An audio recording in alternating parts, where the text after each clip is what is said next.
Hello, viewers, and welcome to episode 17 of Watchtower in Focus, the show that zooms in on all things JW, bringing the governing body and its teachings and policies under microscopic scrutiny. Last night, something quite amazing happened. The JW leadership was ruthlessly exposed over the course of 2 hours on primetime television in a special episode of Leah Remini's Emmy award-winning Scientology and the Aftermath series. I have the honor and privilege of appearing in the show, and to help me celebrate the event and process its impact, I will be joined by some of the former witnesses featured. But first of all, I need to welcome back my regular co-hosts who will help carry me through what promises to be an emotional and exhilarating aftermath after party. I refer, of course, to John Redwood and Covert Fade. Hey guys, great to be with you. Hello, everybody. And Lloyd, I'm not carrying you anywhere. You're over 6 feet tall. My spine would snap like a twig. It's a nice mental image. It's a nice mental image. And we are also joined by Jerry Minor and Shannon Rowland. Jerry and Shannon, thanks so much for joining us. Hello. Thanks for having me. So I think we're all just kind of dazed and confused and bewildered by what on earth happened last night. And how's it been for you guys? It's been quite an explosion, especially when you're not familiar with Twitter and you're trying to keep up with it. It's been amazing to hear all the outpouring of thankful, grateful people that are like, that's my story. I have each piece of you. I lived all that. I tried to explain to my husband or my friends. No one gets it. And my own friends that were with me, about 8 of us, they had never been Jehovah's Witnesses. And even hearing my story, finally get more of the whole scope and ramifications of being a Jehovah's Witness. So I am very pleased, exhausted, but pleased and grateful to Leah and Mike and all of you. I think it's been a great experience and impactful. And Jerry, how about you? I mean, for me, I guess the most interesting thing is seeing people who are who didn't know, who may have known me from whatever, and didn't know that I was an ex-Jehovah's Witness, and and people just appreciating that I was telling the story, but also like recognizing me. So it's nice for people to be able to put things together and to know a little something background of me, And we've also just had joining us Shayna Rubio. Hello, Shayna. Hello. Hi, Shayna. So how's it been for you, Shayna? Pretty good. Yeah, I was very, very pleased with the work that the whole production did. They hit all the high points, and mostly all the feedback has been positive. Indeed. Now, before we kind of open the floodgates to the live chat, by the way, we've been trying to figure out how to manage the show because we're trying to squeeze in as many contributors as we can. Unfortunately, we've not been able to have Cynthia on the show, and it's looking like Cliff Henderson can't join us either because of work commitments. But we're hoping to have pretty much everyone else who was an ex-JW and who was a panelist on the show on this live stream. And we're going to let you guys in the live chat ask away with any questions you may have. And just to let you know, John Redwood is kind of responsible for keeping order in terms of the order of the contributors, which we're having to kind of innovate with a little bit. And also Covert Fade is going to be running a tight rule over the live chat. So he's going to be picking off the cream of the questions. So he's the person that you need to cozy up to.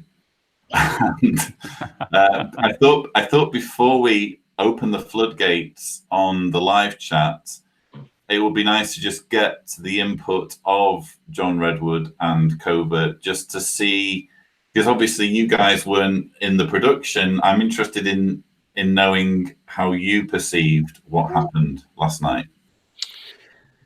Yeah, thanks, Lloyd. I think that, well, first of all, this is something that our team at JW Survey has had to keep quiet for a very long time. And when you notified us that you got the call from Leah, I think that was a really important phone call. And I remember how excited you were when you got that, wanted to share it with us. And that was something that we really couldn't share with the public because this was very private. And, you know, you got on a plane and went to Los Angeles and started the interview process. And I think you guys did this in maybe about 4 days.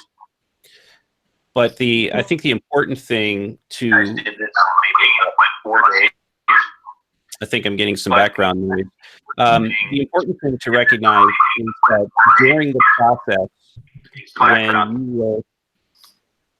when you were in Los Angeles and being interviewed, you would come back and you would send us very, you know, specific things to research, to fact check. And, you know, I think you must have been working around the clock 24/7 to make sure that not only were the stories obviously accurate, but that the information that you were giving to the producers and to Leah and to Mike was 100% fact checked and accurate. And I know that, you know, we all played a very tiny role in that. You played a very big role in that. And I think that came through in the broadcast, the fact that there weren't what we would call apostate driven lies, things that were said about the organization that were inaccurate. And that's not the case. I think, you know, you all did a very nice job of telling your stories. And I think Leah actually tweeted yesterday in response to someone who was a JW apologist who said that, oh, these things are not true and I'm not even a witness and I know that. And Leah said, no, she said, no, honey, these are their stories. They're telling about their life. These are true. So, you know, my thanks go out to everyone on the team that, you know, yourself and everyone that fact checked, researched, and made sure that this production, you know, was not a sloppily made production. You know, it was very accurate. Just so viewers know, Joey's on the live stream with his baby, so that's the baby noise that you're hearing. So, oh, sorry. Jerry's child is making their debut on YouTube, so we'll celebrate that, I think. But just to tag on to what you were saying there, John. Yeah, I remember contacting you guys, contacting the team, and it was wonderful to be able to do that. I was stumped on a particular question about Millions Now Living Will Never Die, because that came up at one point, and in the end that didn't make it into the show, but it was just so nice to be able to have a team behind me who I could call upon if there was something that was I was really struggling with. So I have to kind of credit you with the team for being there, the JW Survey / Watchtower in Focus team. Covert, did you have any observations? Well, for me, I actually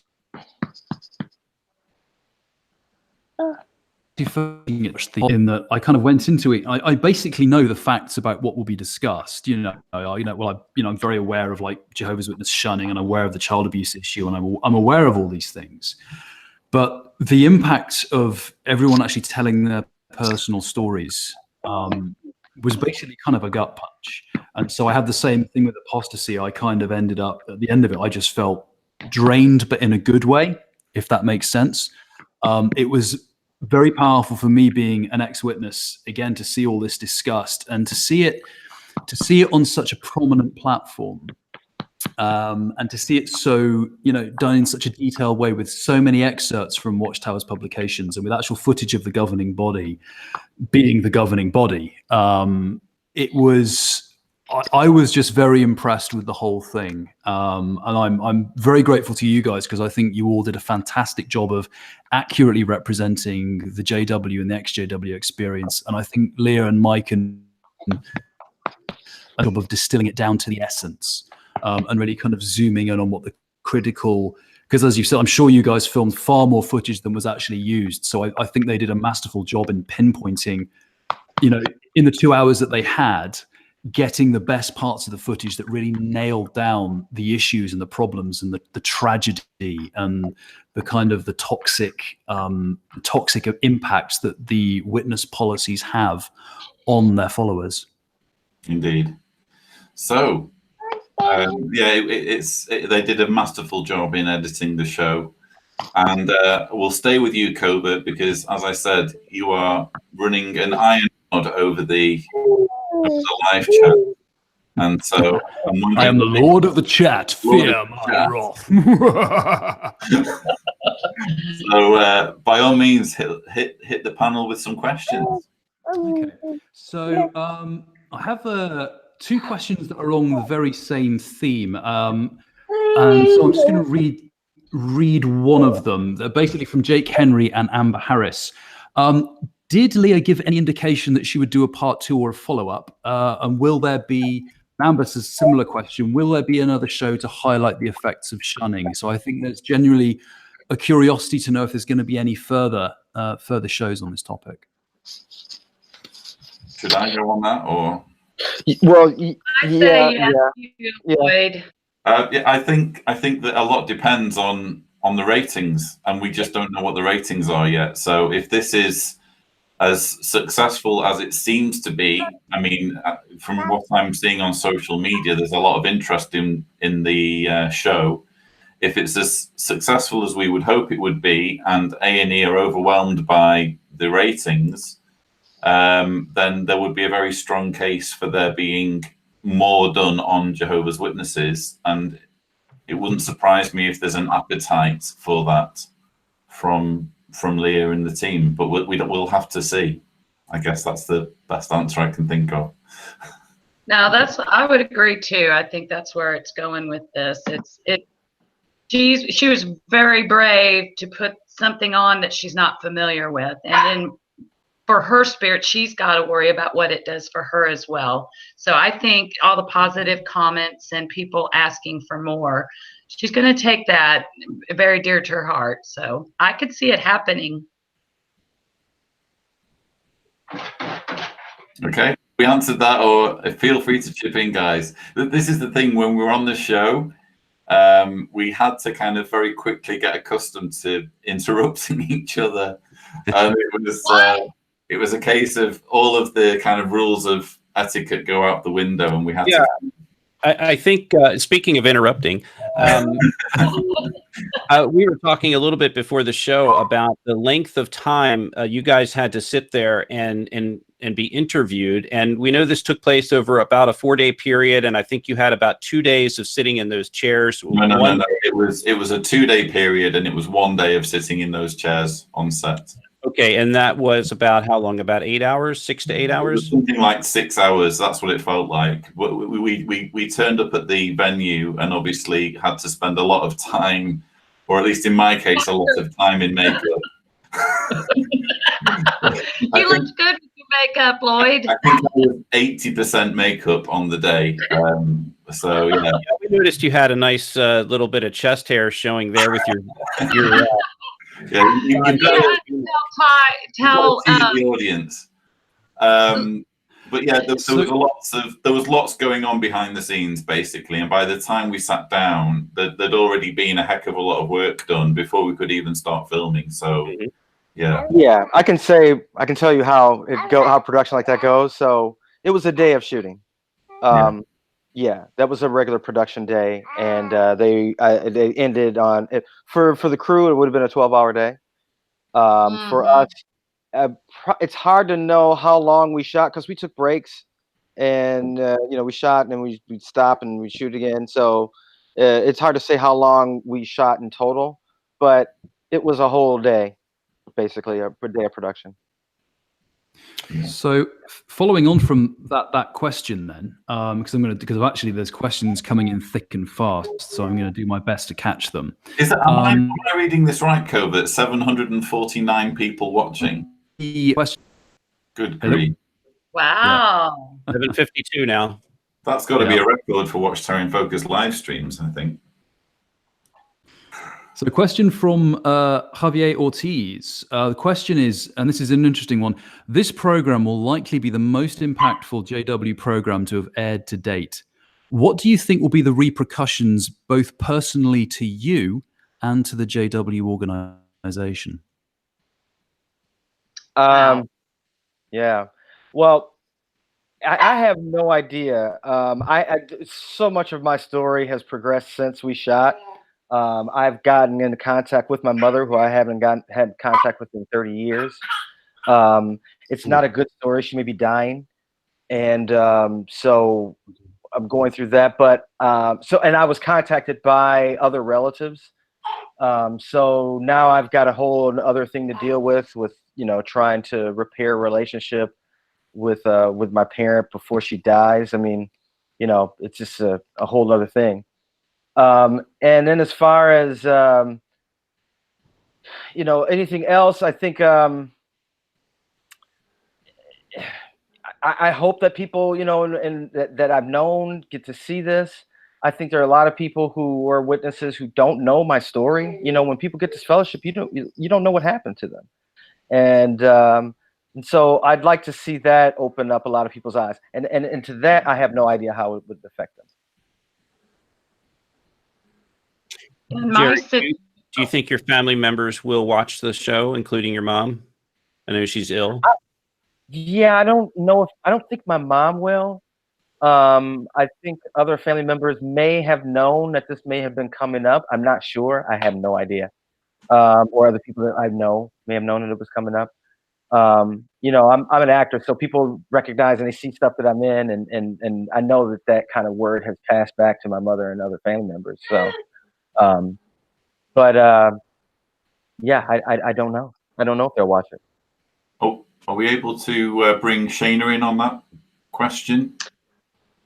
So I was trying to find a word for, you remember when we had our midterm elections, they were talking about this blue wave, and I was hoping to find a word before we went on to describe the wave of awoke witnesses that I was hoping for, and I can't come up with any word other than a wave of woke, which is not very catchy.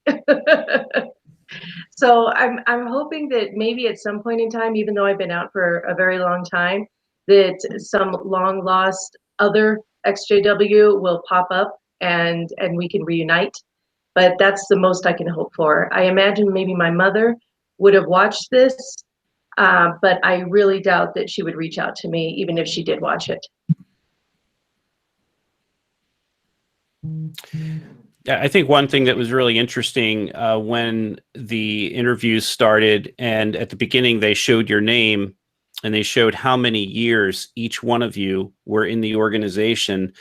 And, we're dealing with, a combined several hundred years of being Jehovah's Witnesses. I think maybe, I don't know, Jerry, you might have been the one with the shortest, maybe, was it 13 years? Yeah, you'll have to unmute, Jerry. Sorry. Yeah, that's only because I got this fellowship when I was a teenager, so yeah.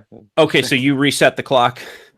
Yeah, right. Right. So, I think it was interesting that most people had endured for decades, and that I think that really gives hope to the people like myself. I was in for 4 decades, more than that, but it gives hope for people that have been in, and you really are trapped. It really is a prison of belief.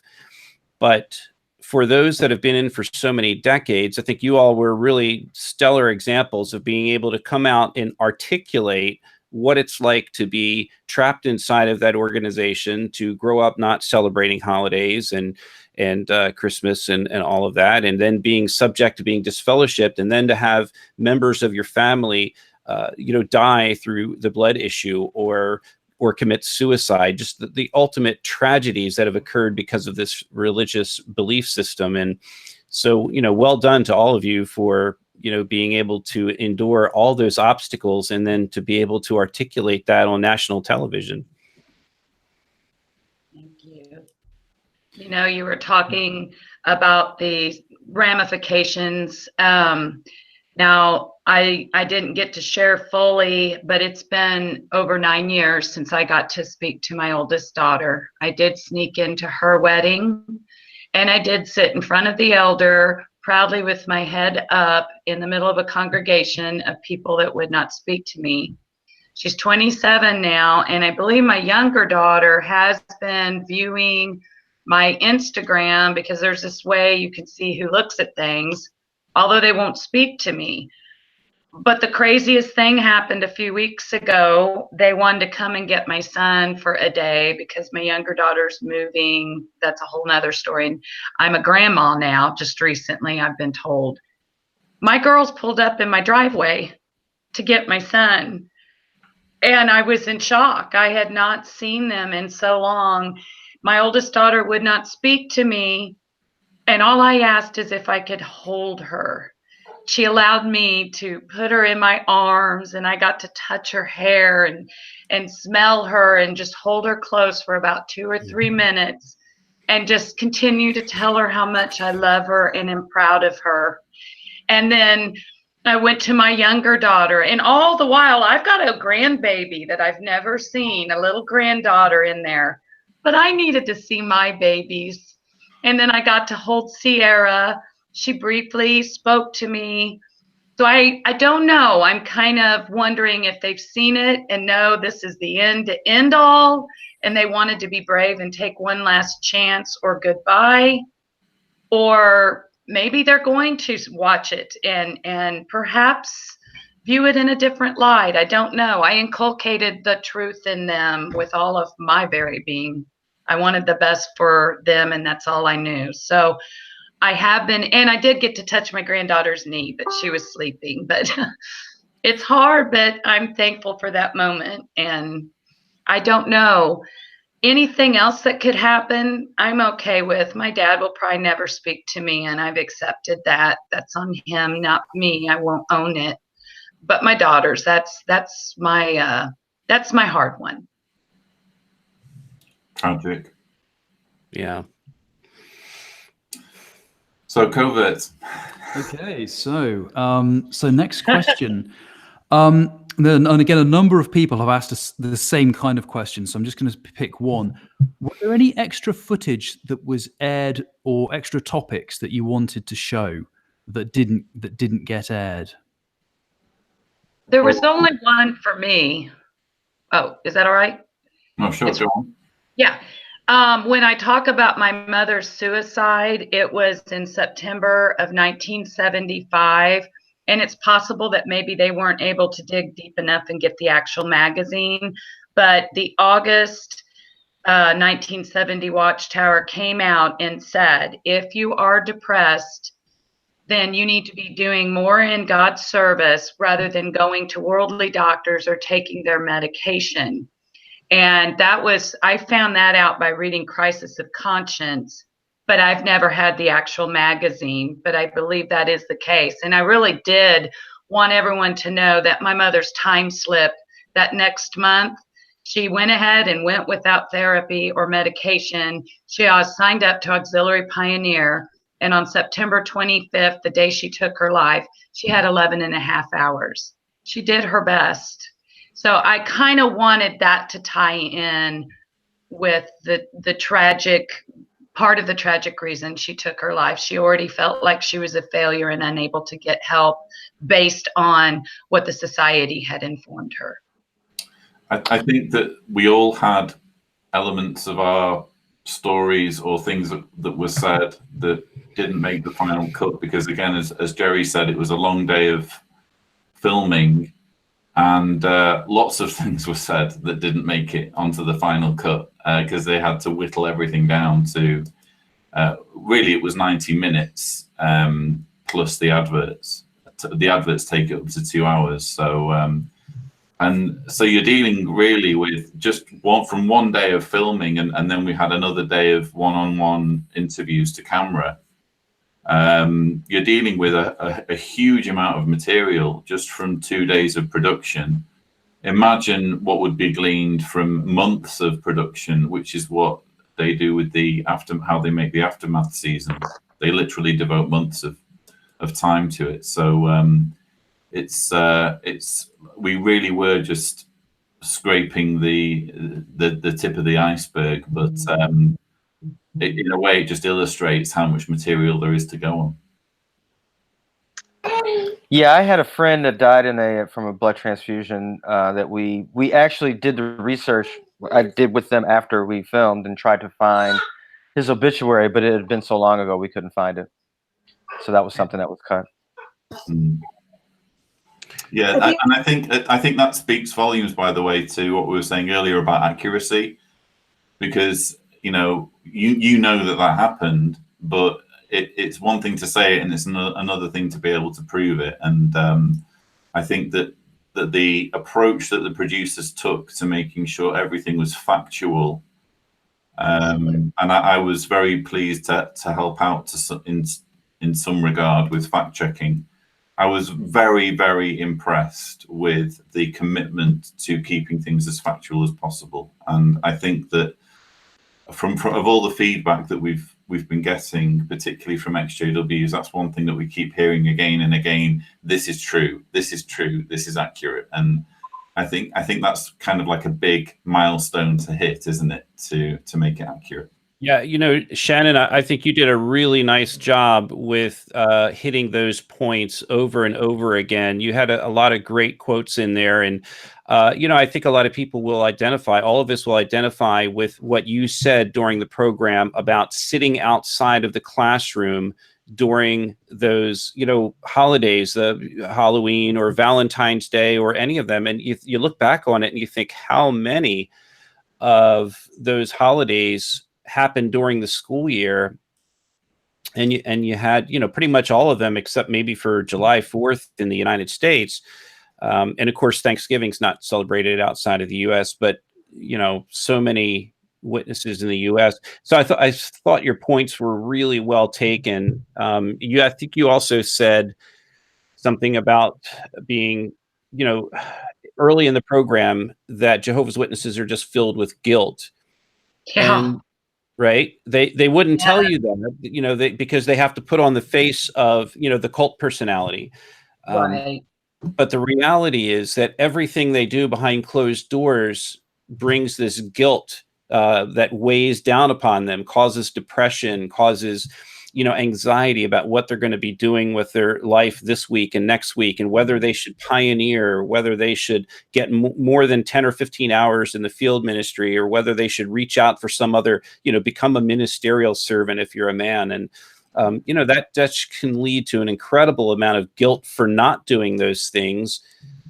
And you know, and the organization gives mixed messages, you know, like, well, you know, continue what you're doing, you're doing fine, but then you hear a talk that discourages you because you're not doing enough. And I feel like, you know, you had a lot of great comments that focused on that guilt.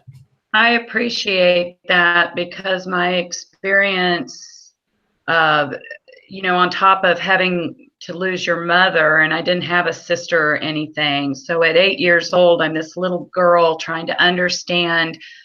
All I wanted was peace and love in life. Yet I was watching everything around me crumble. But then I would read the publications and I would go to the meetings, and, you know, it was being force fed to me. It was against my heart quite frequently, but I also knew I was young and I had to do this. And it was out of fear, because I did want to live and I wanted to see my mom again. I was 8 and I thought I would see her any day and grow up with her. So and I felt guilt. If I remember literally going to my father, who was an elder. I had a sexual dream of some kind when I was 10, 11, 12. For days, I felt sick. I felt bad. I prayed to Jehovah, but there was something about Jehovah's Witnesses that made you always feel that no matter what you had done, if anything, or felt, you had to bring it to a man. You had to bring it to someone to judge and subject you to whether it's acceptable or wrong. And out of the goodness of our heart, we even chose to come to them in the first place because we wanted help and guidance and reassurance. But generally, they just made us feel worse. And, you know, when that trickles over many years of being human and being imperfect, it gets into your soul in a very, very deep way. It's hard to break, even when we've been out for many years. I like how Lloyd, in the very beginning, Lloyd, you said to Leah right off the bat, it's great to have a woman in charge, and that got a few chuckles. I didn't plan that. It was just. It was perfect. It was the way Mike said, "Welcome to church," and in my mind, I guess I was thinking we've got a church with a woman, almost, you know. Yeah, and I think in truth, though, I kind of meant it, because there's something very sweet about this kind of patriarchal organization having a strong female person run the rule over them, if that makes sense. I loved it. Yeah. Yeah, she didn't have to put a napkin on her head before we started. Yeah, many times. And Shayna, you too mentioned the extracurricular activities. And was there anything you wanted, you know, because I know we're coming up on 35 minutes into the program here. Was there anything that stood out in your life as a Jehovah's Witness that affected you? Because it certainly affected me, and not being able to go out for baseball and other sports. Is there something you wanted to say that expands on that? I think that the most detrimental thing to me, other than the shunning, is never having an opportunity to go to college when I was younger.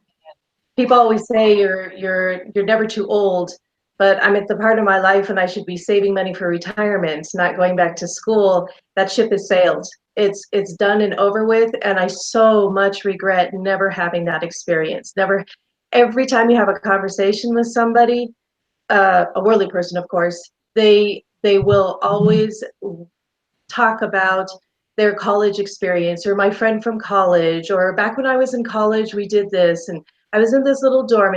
And I always have to go silent during those parts of the conversation, because I have absolutely nothing to contribute. Much like holidays, I have nothing to contribute for those. But it just seems like there's this gigantic gap in a person's life when they don't get to go to college. And it could be underwater basket weaving, but it doesn't matter. It's that experience, and it's the opportunity to get well-paying jobs and being self-sufficient. And I so very much regret that. Yeah, how about that clip from Toni Morris? Were you all expecting that clip on education from Toni Morris? I'm sure Lloyd was. But I think, you know, it was said before the program that the statements used by the governing body, really, they're using these statements to hang themselves. I think the one quote from Toni Morris was, he says, it requires faith to decline higher education. So it's saying that if you pursue higher education, your faith is weak. And that's another thing that Jehovah's Witnesses need to feel guilty about. Right. I had one girlfriend that did go to college. She remained a Jehovah's Witness. Her father remained an elder. She has since come out, but I was part of the crowd that really looked down on her for making such a choice. But, you know, I remained the housewife. I remained doing cleaning jobs. And now I'm a woman that has to take care of herself. And I struggle deeply financially. I'm smart. There's many things I could do, but like Shayna, I don't have the ability to go to college now. I have a few college hours, but so I struggle because I can't get a job that I'm barely surviving, you know, and that's what many of us go through. But even like she mentioned, the experience, the enrichment of knowledge and learning and being around other activities and individuals, they do that at the age of 18 or 20. And that's where they begin to set out on the world as to who they're going to be. We never got to be anyone. We all had to be this one personification of what these men thought was right. And I will have to say that all my friends that watched governing body members were like, oh my gosh, they're like robots and automatons. And here we were trying to be just like them. Covert, what's happening with the live chat? So we have lots of questions. So guys, keep throwing them our way. We're going to get through as many as we possibly can. So if we don't end up getting your question, we're going to try our best. But so here's a really interesting question. How would you, and this comes from,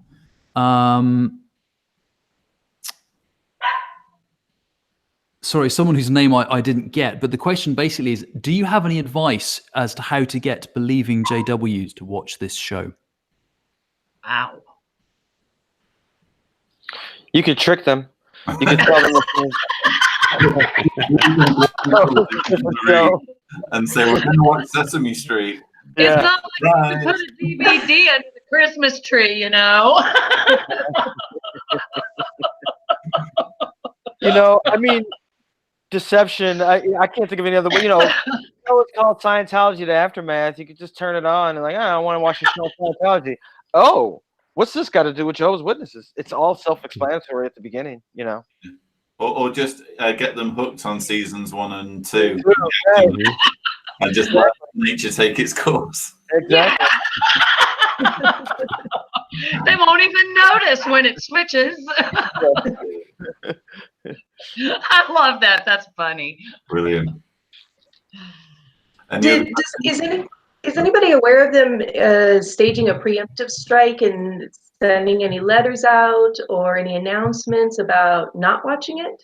that actually surprised me, because I kind of thought they might, because that's what they did in 2002 when there was the Dateline and Panorama programs. There were announcements and letters read out depending on where you were, and I kind of had it in my head that they might do something like that, but it seems that any strategy they've come up with doesn't involve doing that. So it could be that there's maybe been meetings going on behind closed doors, but there's nothing discernible so far. It'll be interesting to see. Yeah. Maybe they're learning they shouldn't pique people's interest. I mean, if people are actually doing what they should, they wouldn't be on the internet and knowing that this show is even coming up. Maybe they thought, I don't know, maybe there was a huge falling out during those previous years because people watched it and they didn't want that to happen again. I don't know. That's just a off the wall thought. Well, I can tell you a little bit about the reaction that witnesses give, because back in 2015, I sent a massive email out. It really was implementing Jerry's idea, and it went out to maybe about 3,000 active JWs on an email list that I had put together. And it was for the Royal Commission. I sent an email saying, hey, friends, Jeffrey Jackson is going to be giving a testimony. Come and watch our governing body member, Brother Jackson, as he gives his testimony before the Royal Commission. And I was able to track the results of who clicked on that link. And of course, he went live around 5 or 6 p.m. Eastern time. And at least 10% of the 3,000 people I had sent this to actually clicked on the link. And I could tell that they had clicked on it at the exact moment that Jackson went live. And then I started getting emails back from people, and some of them were just filled with just hate and venom, and others said, oh, thank you very much, appreciate, these are all active witnesses from a certain region. Sorry, if I could just cut you off there, John. Yeah. Getting some answers on the live chat. So let me see. Anna Hume says there was a general warning. Let's see. SW is saying, yes, see XJW Reddit, local needs were given from what we can make out. So who knows? Maybe I'm misinformed. Maybe there was something announced. We'll see if we can follow up on that and maybe get something in writing. Maybe. Well, one thing I can say is in my little research after this is done, I'm a Google Trends junkie. And so you can look at what people have been looking up afterwards. You can look up how many people have been Googling Jehovah's Witnesses, my name, your name, Lloyd, and that stuff, And you can look up where people have been looking stuff up at. And it seems to be peaking in New Jersey. Wow. So I don't know if they were caught. Cool. Yeah. Jerry, is that for a certain keyword? Yeah. Our names: Lloyd, Jerry Minor, Jehovah's Witnesses, Leah Remini, Okay. Nick Quarry. I looked up. Yeah. Yeah. My name especially peaked in New Jersey. I don't know why. I don't know anybody in New Jersey. It's a shame we didn't have a recording of the local needs, because a few people now are in the live chat are saying there was a local needs, and if this topic is ever revisited, it would have been perfect to have a recording of a local needs warning against watching Leah Remini. But there we go. Hey, Covert, we need to get all the Kingdom Halls bugged. That's what I'm saying. Yeah, but then we don't have to listen to lots of really, really, really boring talks to get to the warm good bit, Well, we do have the Kingdom Halls bugged, and a lot of people don't know this, but I'm actually serious when I say this. Most congregations use the Kingdom Hall service, and we have logins to dozens of Kingdom Halls across the U.S. and Canada. We can log in and listen to and record meetings from all of these places. And I'm not going to give any specifics because that would give it away, but we do listen in and record a lot of those local needs parts. Okay, so just to stick to the schedule, so we're planning to be joined by Nate Quarry within the next 3 or 4 minutes. So maybe, Covert, if we take the last question for our existing panel before we do a rotation. So Linda Wheeler asks, did you guys have any personal concerns, personal stories? Sorry, could you repeat that? It just cut out a little bit. Covert. I think he said, did you guys have any personal stories that you wanted to share? Something to do with concerns? Covert's gone quiet. Hello, I'm back. Can you hear me now? Yeah, I can hear you, yeah. Sorry, so the question was, did you guys have any concerns about telling your personal stories? Oh, that's a good one. I don't believe I don't consider myself to have been there necessarily to give my story. I consider myself as being predominantly there to help out with kind of fact checking and that kind of thing. But I did discuss a bit of my story there, just incidentally, and I wasn't expecting them to include that story about the hedges and the shunning, and they did, and so that was quite a surprise when I saw that.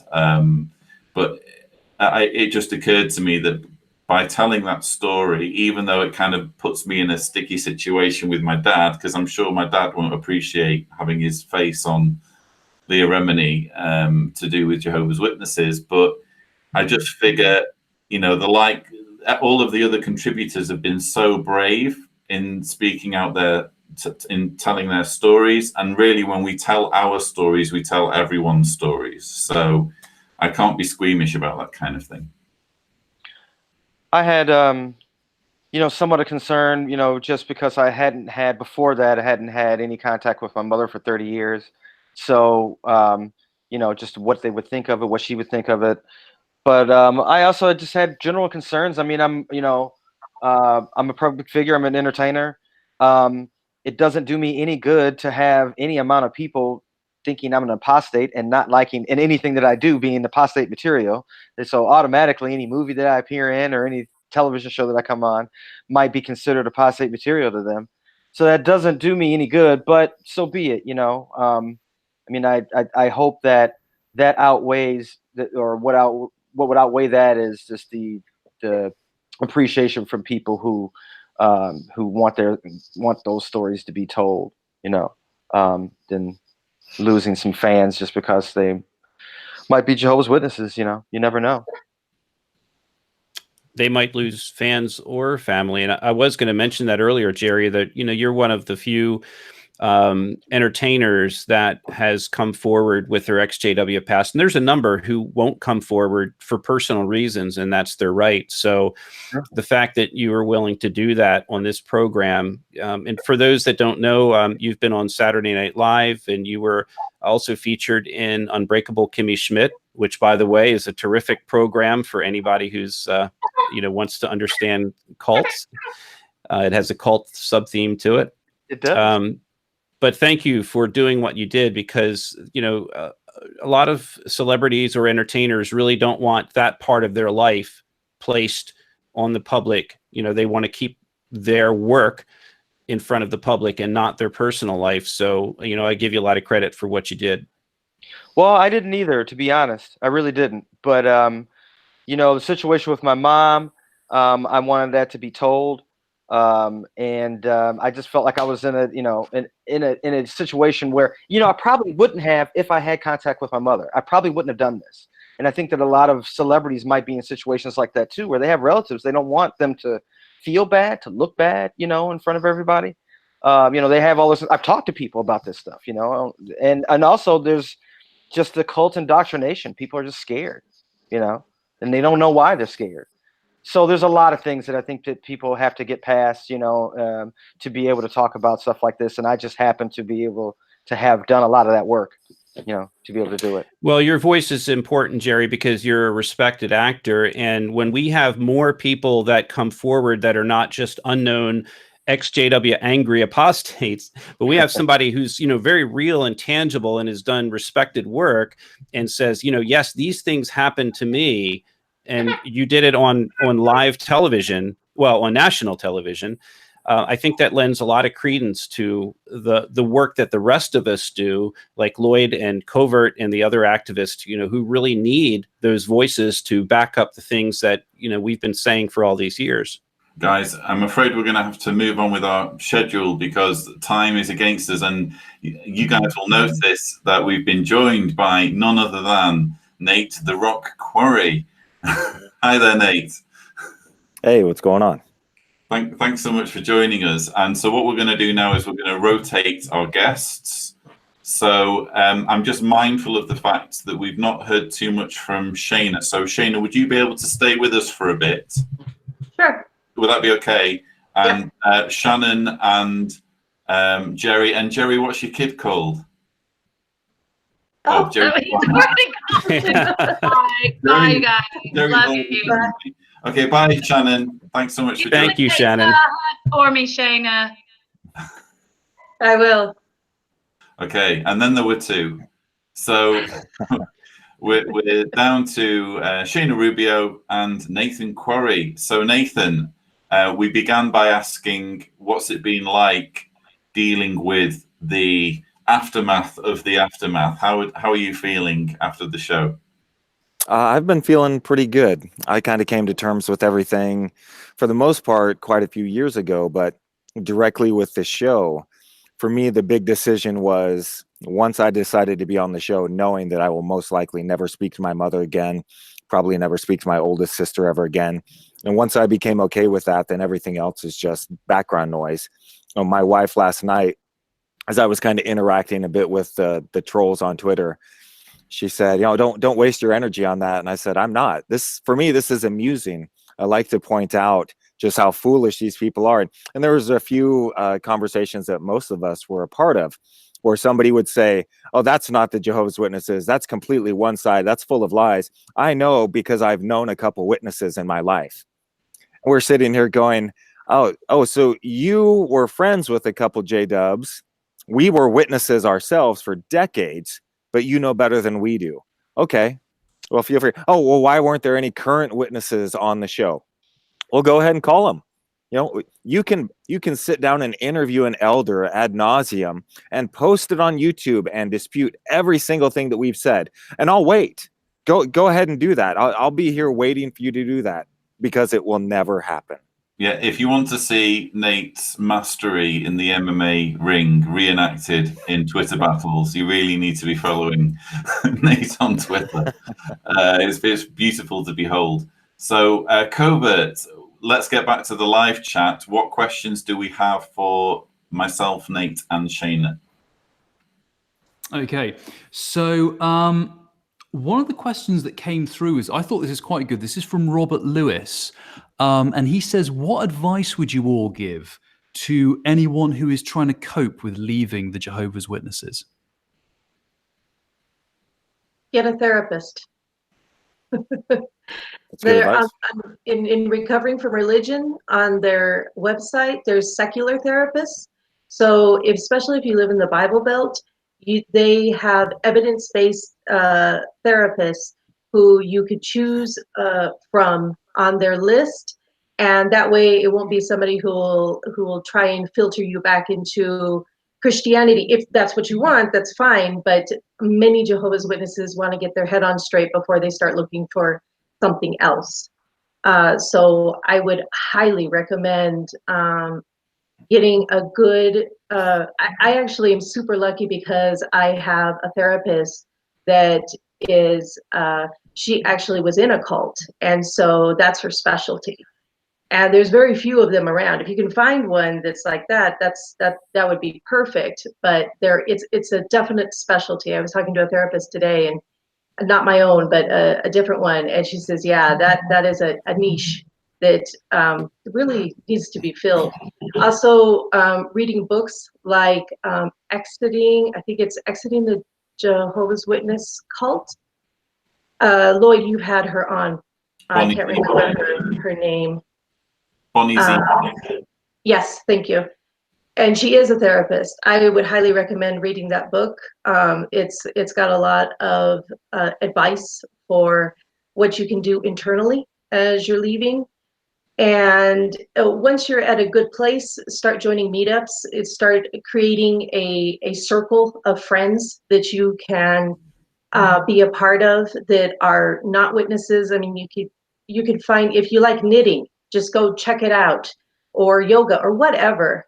You really need friends, and you have to start from scratch. You have to start all over again, and you're not going to find these friends that you knew from kindergarten necessarily. They're going to be brand new friends, but you can get very strong, good relationships with people even now. You don't have to have the past.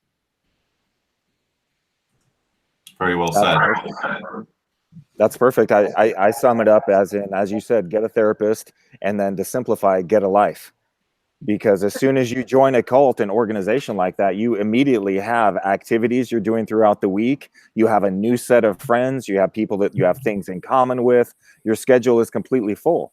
And then once you leave and you're out on your own, well, then you have to go through the efforts to find those things yourself. And for me, it was fighting. It was joining a gym and finding a community there with my jiu-jitsu, my kickboxing, my MMA, all that kinds of things. But as you said, it could be a book club. It could be knitting. It could be whatever. My baby's mother, who we were disfellowship roughly the same time, I went on and lived my life. She waited a few more years and then rejoined the Witnesses. And she even said to me, there's a lot of things I don't believe, but I have nothing else out there. All my family is Witnesses. I'm just sitting at home alone all the time. And I just looked at her and I said, you love to read. Join a book club. You need to get out there and make friends, get a life. Why would you want to join an organization that you don't really believe in just so you can get approval from people? No, it makes no sense. Get therapy, get a life.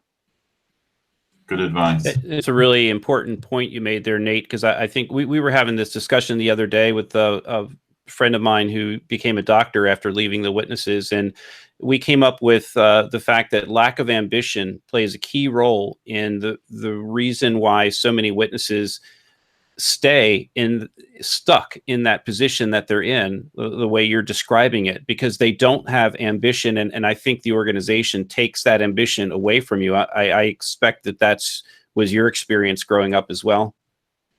Very much so.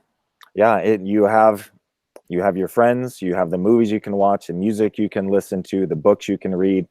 It takes quite a while to discover who you are, what you're about, what your interests are. But that is a journey that is so worthwhile. And as I was tweeting with some people last night, what is it, PMO, physically in, mentally out? I said, well, I'm so afraid I'm going to lose so much. And I said, yeah, you definitely will. but you'll gain so much more, because I would rather have an ounce of honesty, an ounce of truth, rather than untold tons of lies and false platitudes and bending who I am to match into this cult that I don't want to be a part of. Brilliant. Covert, should we power through some questions? Okay, so here's an interesting one. This is from Jason Wynn. He says, you've all been out for a while from the organization. Are you clear from the indoctrination, or are there any linger on? I don't think we'll never be clear. Not until we die. No, there's always something that crops up that I have to think, is that the cult Shanna, or is that the awoke Shanna? Who is reacting to that? Yeah, no, you're never completely free. There's always vestiges of it.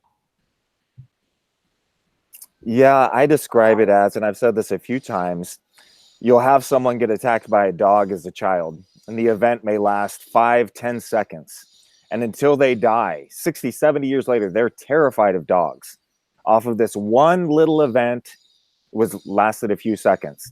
Now imagine, from the time that you're born, you're told every single day, this is the truth, this is how you love, this is how you receive love.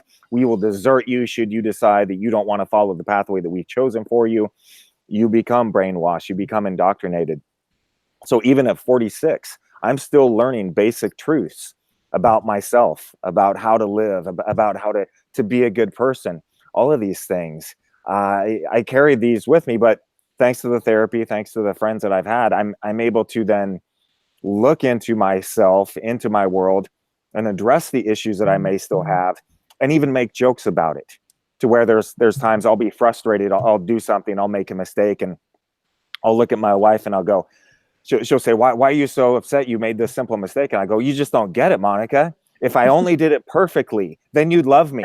I'd be okay then. I just need to be perfect, and then you'll love me.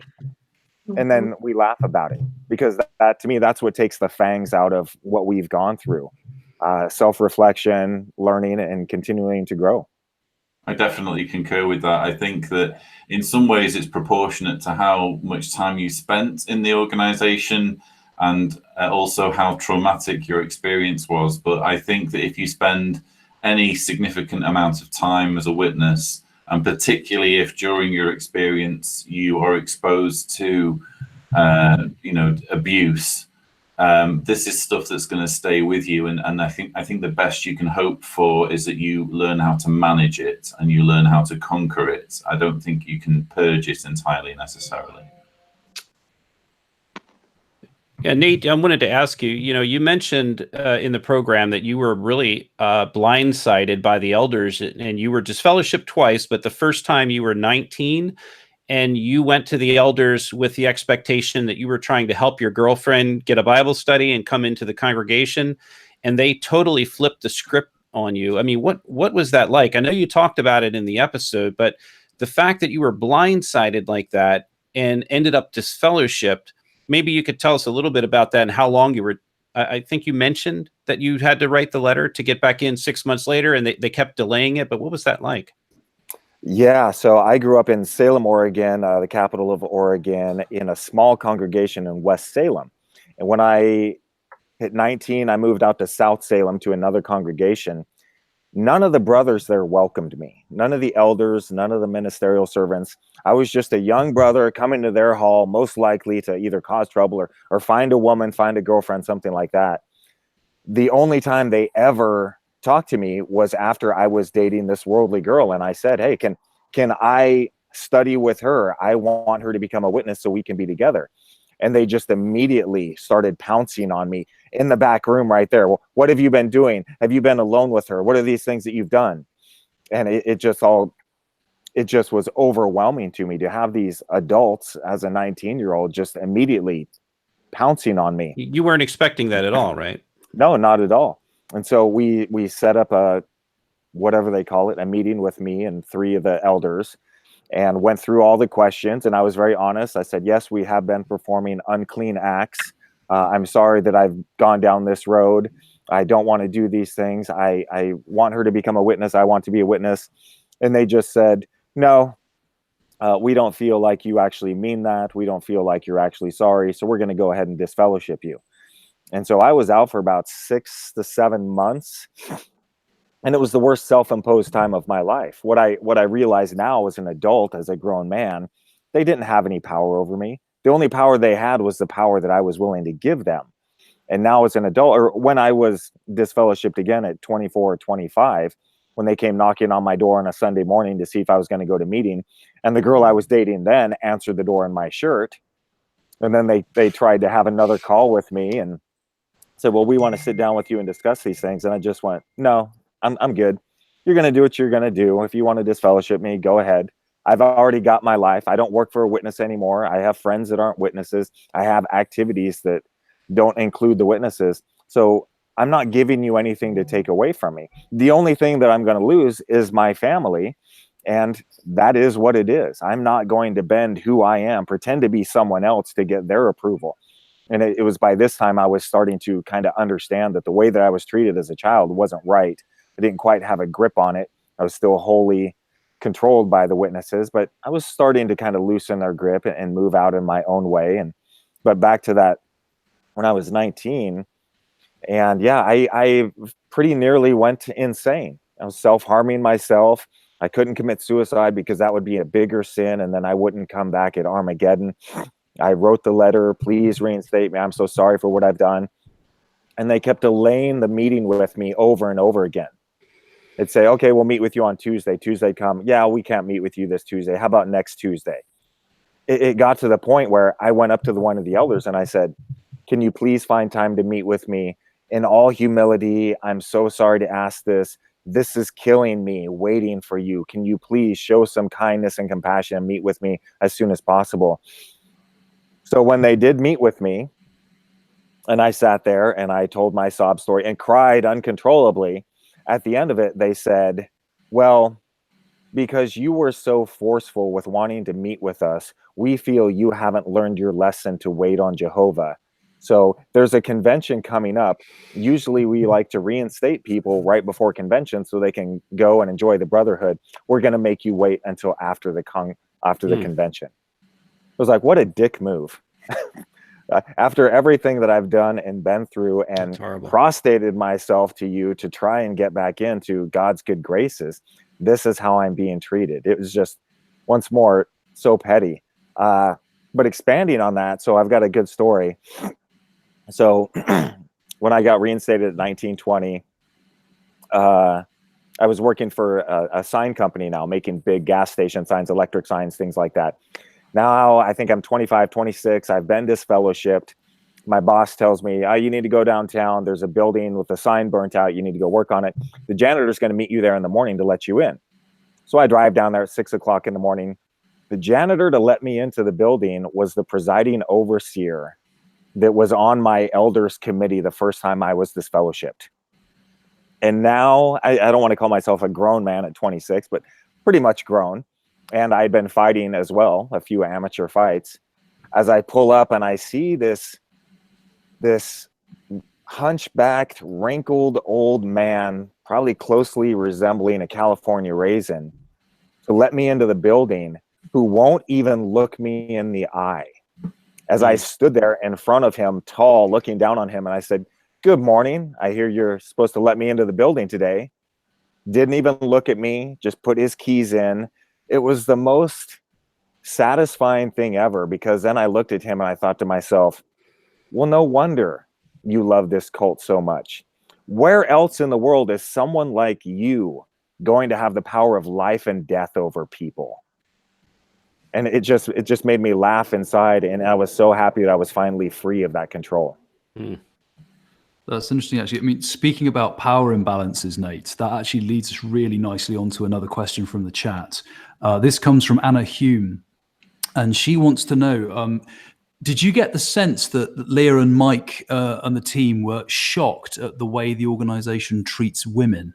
Because obviously, you know, growing up as JWs, we're very aware of that power imbalance between men and women in the organization. But did you get the sense that Leah and Mike and the rest of the team were shocked by that? Definitely. I mean, you can even hear it in Leah's expressions. And I was so incredibly thankful that they put that quote from Samuel Hurd, about our little pea brains. and then from the other governing body member that said that we'll lose that wonderful humility. Women's lip. Yes. Yeah, brilliant. Yes. That is just so egregious. Yeah, I personally feel that they were both shocked by that. And that was one of the things that I really wish they would have kept in from my the second day we told our personal stories, and I had some pretty good ones, especially growing up as a woman, as a Jehovah's Witness. But I think that they definitely drove home the points. Each segment of the show, they were able to just pick out the very most important, the most hard hitting. I was so thankful for that.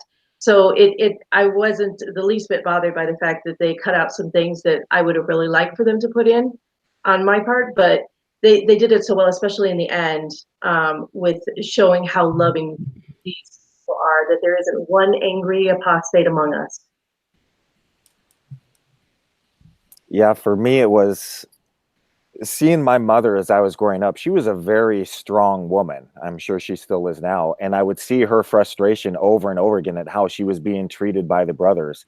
My father was not domineering in that way at all. He was the head of the household, to be sure, but he did not treat my mother like a secondhand citizen. She probably would have stabbed him or something like that. But I have never been able to understand this fragile, whatever you call it, patriarchy, where you have to step on the backs of these women to feel like a man. Somebody was talking to me about me and my wife, and something came up, and I said, well, no, I didn't tell her what we were going to do. I don't tell my wife anything, just like she doesn't tell me anything. We're partners in this relationship. And when we have a decision, we come together and we make the decision together. And sometimes I look at her and I say, well, I want her to be happy. So I'm going to go ahead and just say, hey, let's do what you want to do. And it'll make me happy that you're happy. And sometimes she'll do the same thing to me. I've never understood this desire to be the overlord in your household over your wife, who's supposed to be your partner. It makes no sense to me. I think it could have been dealt with more, but it also could have been dealt with less, if that makes sense. I think considering we had so many issues to kind of cram into 90 minutes, it was clearly something that Leah was interested in exploring. And even if we could have spent more time on it, we at least kind of flagged that issue, the issue of, women being treated as second-class citizens. We even included that wording. I think it was Cynthia who said that. At least that message was kind of put out there, so that if by any possibility there is any more done on Jehovah's Witnesses, or if Leah wants to return to this, we've laid the groundwork, if that makes sense. Yeah, that's interesting actually, because that brings us on to another good question that's come in for the chat. This was, I think it probably is a good question for everybody. Is how do you come to terms with family members not speaking to you anymore? And do you have any advice to help people cope with that loss? Was that directed towards me? You kind of cut out there for a minute. Okay, sorry. Yeah, so the question was, the question in the chat was for Nate, but it's probably a good one for everyone to comment on. How do you cope with family members cutting you off, and can you give any advice to someone who's having to go through that as well? It's definitely a very hard thing to deal with. I think for myself, when I think about my mother, my oldest sister, not wanting to talk to me, not wanting to talk to my daughter, what I repeat over and over again is, well, they're much worse off without me than I am without them, because I'm pretty awesome. My daughter's pretty awesome. My wife's amazing. And they're stuck in this miserable little cult of a life. So I frame it that way to start off with. And then secondly, people are going to do what they're going to do. Just as I want to be accepted as how I want to live my life, I'm accepting them as to how they want theirs. And should the day that my wife and I have another child, if my mother should reach out, send a gift or something like that to our baby, her granddaughter, I already have it planned what I'm going to say. So thank you very much for your well wishes. We have no need of the gift. You raised me with conditional love, and so here it is right back at you. You love me unconditionally, and then I'll return that love as well, because I have no room in my life for conditional love any longer. So the basics of it is really keeping myself busy, finding new relationships, new friends to occupy my time with, and there will always be a small hole. As I told my wife this morning, there would always be a place at the table for my mother if she wanted to join us. I just know that that's very, very unlikely. So I'm not going to hold out any hope, but it would be nice. It's just living my life the way that I want to is much more important to me than bending who I am to please someone else. Yeah, I basically feel the same way. It's been a very long time. It's been about 18 years since I've had any contact with my family. So I know that the only thing that I can affect or change is the way I react. And that's what I do. Like Nate said, I find a whole other circle of friends. I don't have very many. I have my husband's family, and they're all in Mexico. So I don't have any blood relation other than my daughter. So it is what it is. You can't. I hate that saying, but can't believe I actually said that. You have to accept reality, and you have to move on from there. And I know it's super, super painful. I didn't have a really close relationship with my parents, so I was saved some of that heartbreak. But just accepting reality is one of the best ways to put a stake in it and just move forward. And it's going to be extremely painful, and you will have days will you will be just melting in tears.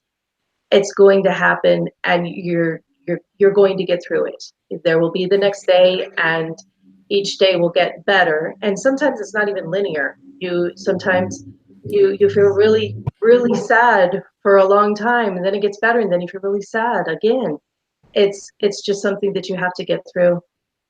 Sorry, I have no better advice than that. And we're awesome. Well, you are awesome, both of you. And I think you just gave some really, really good mental health advice. And I think it's worth repeating the fact that you can only change how you react, and you can't change the behavior of the people who are shunning you or saying things about you as you're a spiritually weak person. But you can control your life and how you react. And I think that's just a terrific point you made. It's worth mentioning again. I have nothing to add because we're all awesome. So in that case, I shall go on to the next awesome question. This is an interesting one. Do you guys know if the organization was approached for comment, and what was their response? I know this has been discussed elsewhere on Twitter, but we're getting a lot of questions about this. So. Yes, they were approached for comment, and I don't think I'm divulging too much when I say that in one of the early kind of conversations, because Leah and the producers were very keen on getting a handle of what they were taking on, and so they were speaking to. I don't think I was the only one they were speaking to, but I remember having a conversation, and one of the questions was, "We'd like to get a governing body member on the show. Can that be arranged?" And that was a serious question, and I was like, "Well, good luck with that," you know. But that just showed the sincerity with which they approached it. It was a completely unfeasible thing. They were never going to get a governing body member to agree to come on, but that's what they wanted. They wanted to give Jehovah's Witnesses an opportunity to give their side. Hey, what's going on, Lloyd? Did you manage to catch your plane? I'm literally on the plane right now. Oh, good grief. Well, thank you for joining us, if only for a few minutes. Yeah, until they tell me that this is no longer allowed. Before you get rugby tackled by airline officers. Right, exactly. So just give us briefly your thoughts on the aftermath of the aftermath. Man, I thought it was wonderful.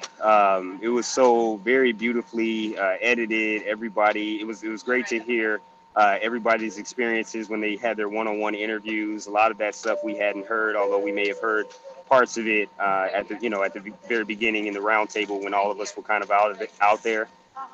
And I'm just very amazed at how they put it together with the governing body snippets and all of those things. I just think it was really, really powerful. Indeed. I'm trying to capitalize on you being here. So are you worried about fallout from your family?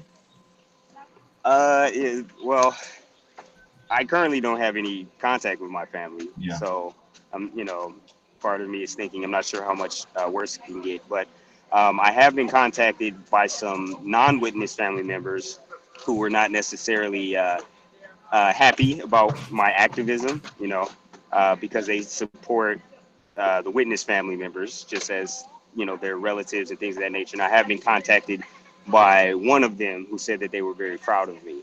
So, maybe when I land, I'll find out what that means. But I think for me, that's promising. That's a step in the right direction. Cliff, do you feel that your non-witness family members that are supporting your witness family members are just unable to know the facts, or have they just been misinformed about what Jehovah's Witnesses are like? And will this program help them? Well, yeah. So, I even know growing up, you only give them a little bit, right? So if somebody's we've had a lot of disfellowshippings in my family.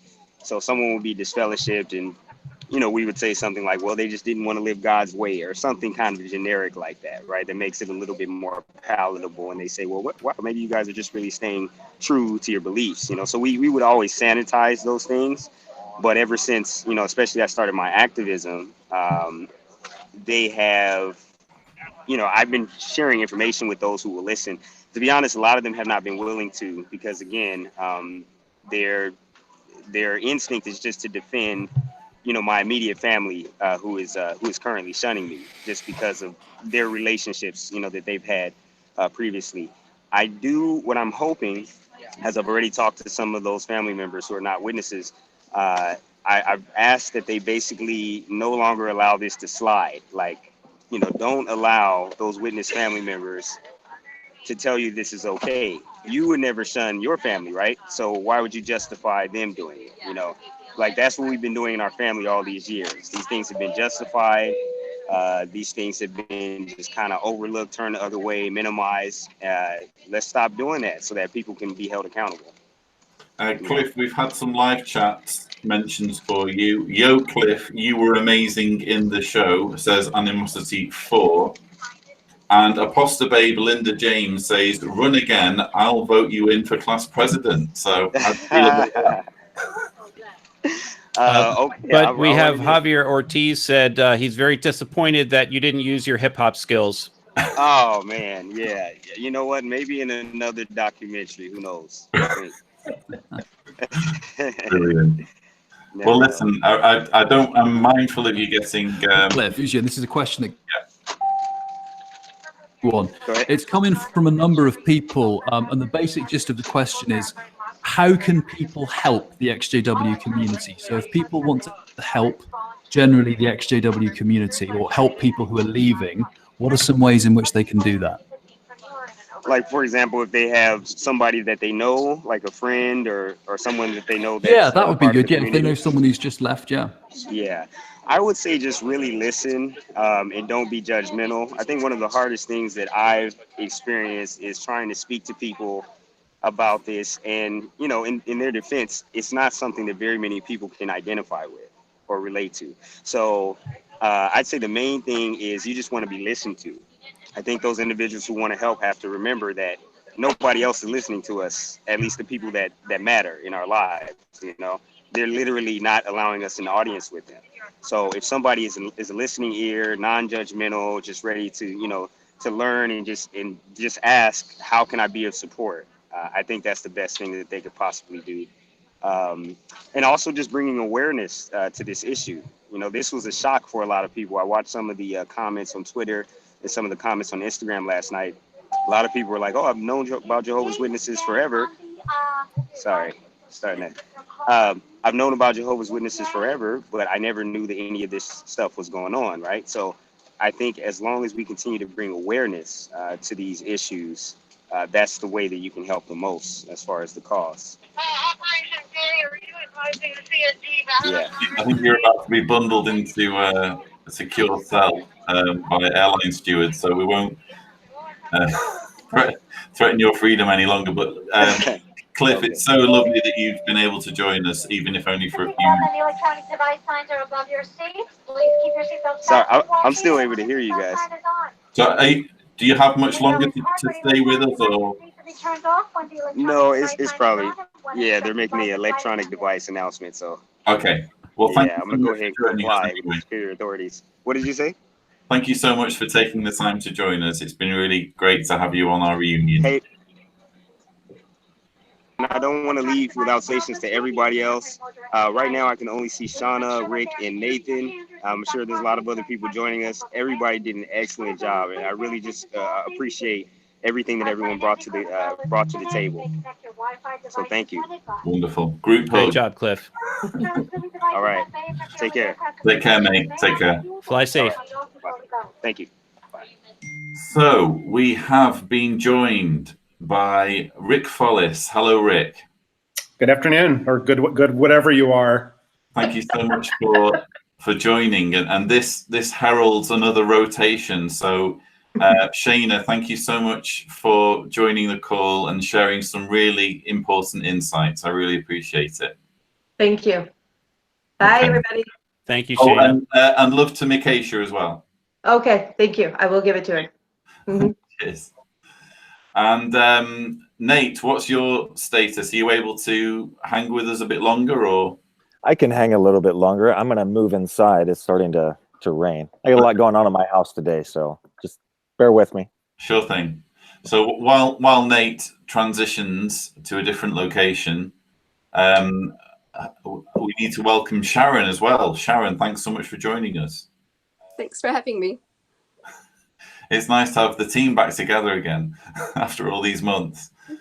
So what we've been doing as we introduce new guests is just kind of asking for your immediate thoughts on how it all went, what your reaction is to the show, how you think the show went.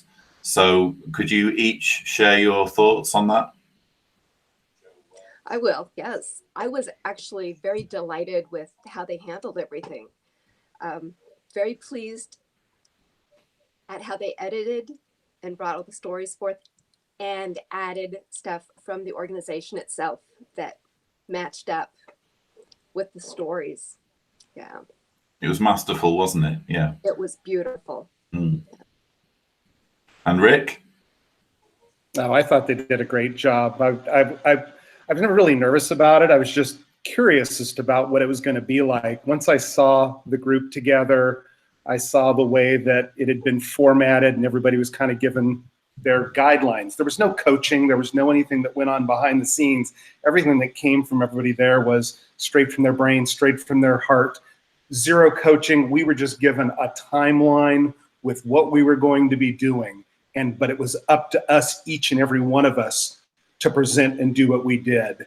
And that made it really simple because it just really became stories from the heart, stories from experience that each one of us got to share and learn from each other as we were going down the road. Some of the people there were fresh out, and then there were people like me and my sister who were probably the furthest removed, being, high 30 years since we've been involved with it in a direct format. Our family's still in it, and we've still dealt with a lot of the fallout from it, but the way it was represented, story by story, person by person, I feel it really covered a lot of the big areas that are out there for people. Especially, I know it's good for the people that are in wanting to get out or have been out, but for those that don't know anything about it and think that we're the knock guys in the door, like Nate has said and like Leah Remini said on the commercial, that's the furthest thing from the truth. That's just what everybody knows about us. They got to see behind the scenes today.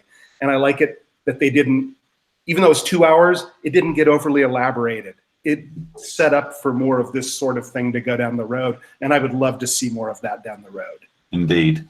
And actually, before I turn you over to Covert Fade, who is managing the live chat and picking the best questions, I just want to ask a personal question, and just to kind of clarify and bring you in on this, Nate. So it was kind of touched on a little bit, the connection between you and Rick and Sharon, namely someone who wasn't able to represent their story because they were tragically a victim of Watchtower. Nate, for those who perhaps are unfamiliar or maybe haven't even watched the show yet, can you explain how you became involved with Rick and Sharon? Well, back when I was 24, that's when I discovered the UFC, the Ultimate Fighting Championship, and started training. And shortly after I started training, I kept hearing about this guy that started training a couple weeks before me, and that he and I would have a lot in common, probably get along real well. And this was Robert Fallis, Rick and Sharon's brother, because he had been raised just like I had. And now here we were, former Jehovah's Witnesses, both training at the same MMA school in Oregon. And we just over time became best friends for quite a few years. He coached me from my earliest amateur fights all the way up into my professional fights in the UFC, my title fight in the UFC. And when he took his life last December, committed suicide, that's when I really connected with Sharon and Rick. And my whole goal was that I wanted Robert's death to mean something, to not be for nothing. I know that he was suffering. We know he was suffering. But I wanted that life, that passing, to have some meaning, so it wasn't for nothing, and hopefully reach out to as many people as possible.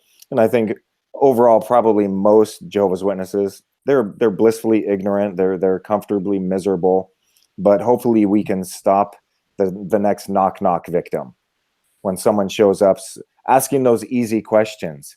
Oh, do you think man can solve their own problems? Don't you think things are getting worse? Climate change, caravan, Trump.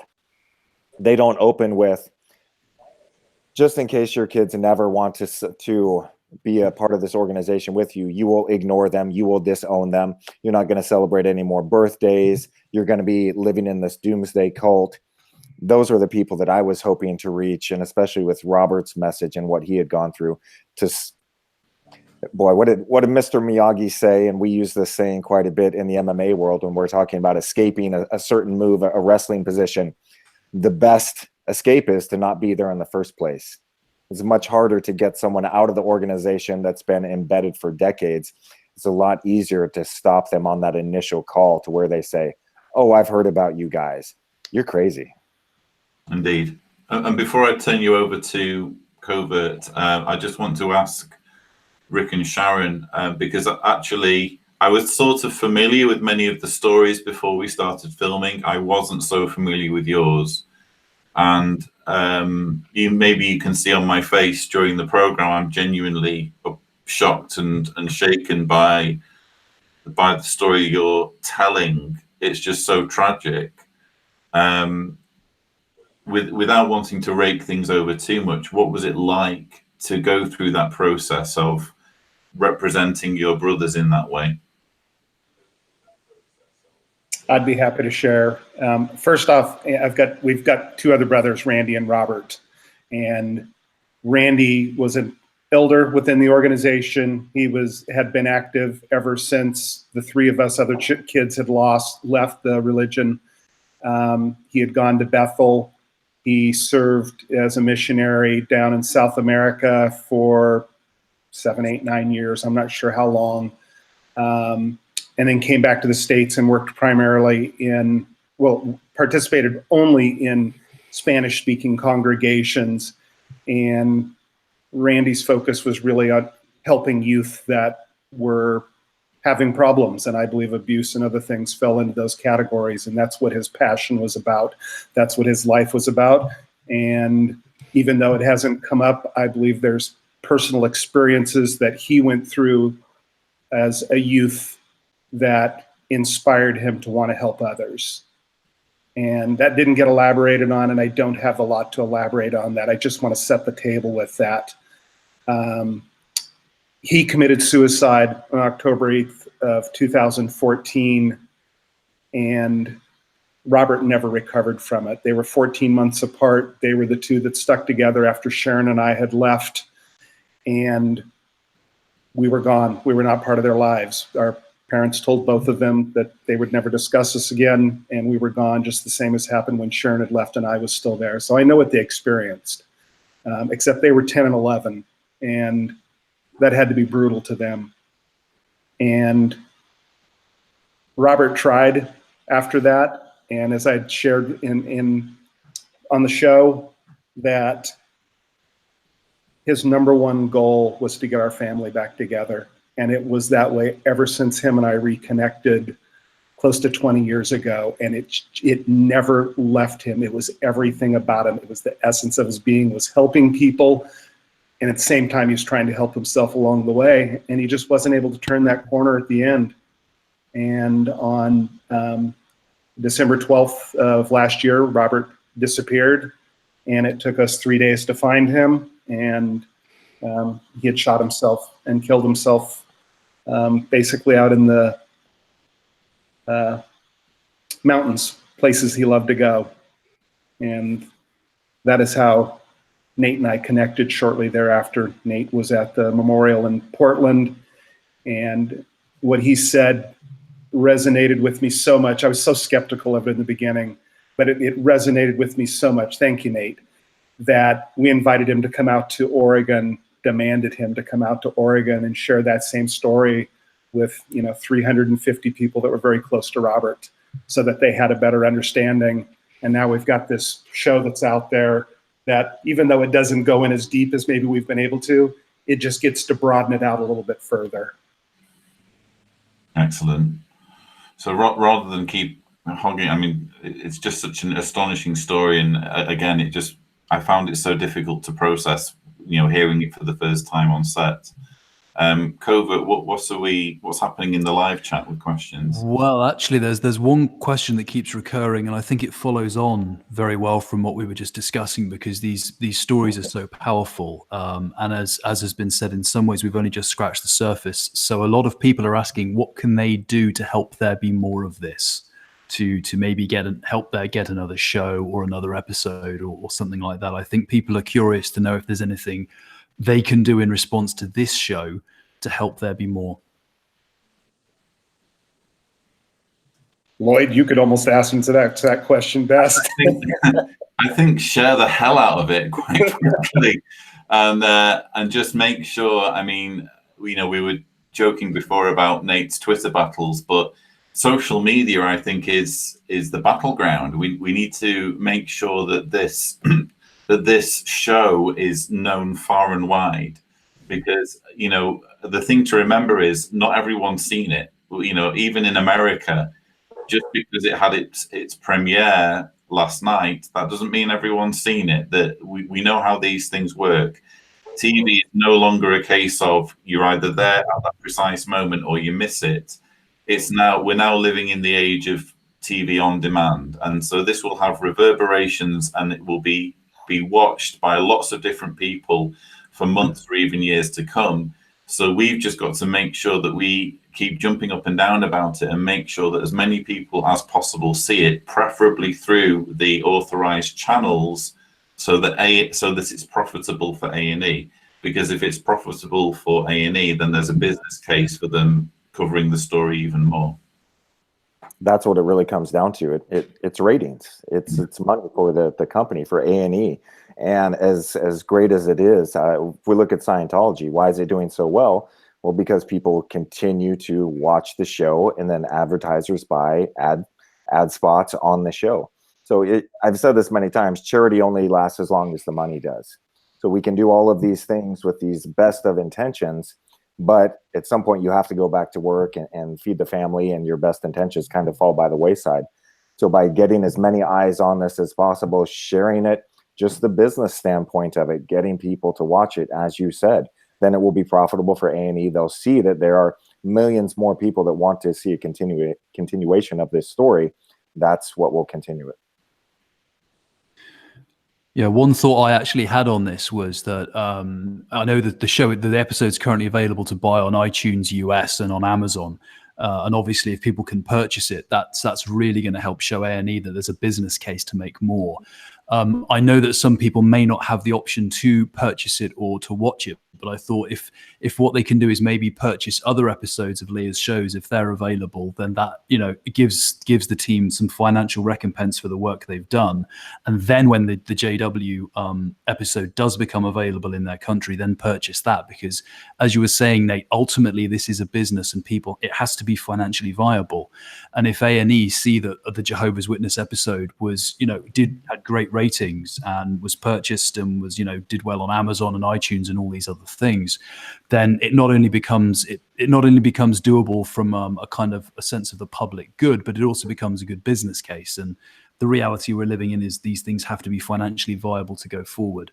So I thought that was one way people could definitely help there to be more of this, because I think more of this is so desperately needed, because those stories were so powerful. I mean, I was watching it and I was kind of a bit shell-shocked at the end, but as you said, Rick, that's just scratching the surface. And it was a massive production as well, and that's one thing that you don't necessarily see when you're watching people tell their stories. We were just in one part of this huge building, and in the other room it was just full of equipment and people scurrying around. And frankly, one of the things that left me so shell-shocked about the day was seeing how many people were involved and how many millions of dollars worth of equipment was there. They were using Panavision cameras, which you can't buy, you can only rent.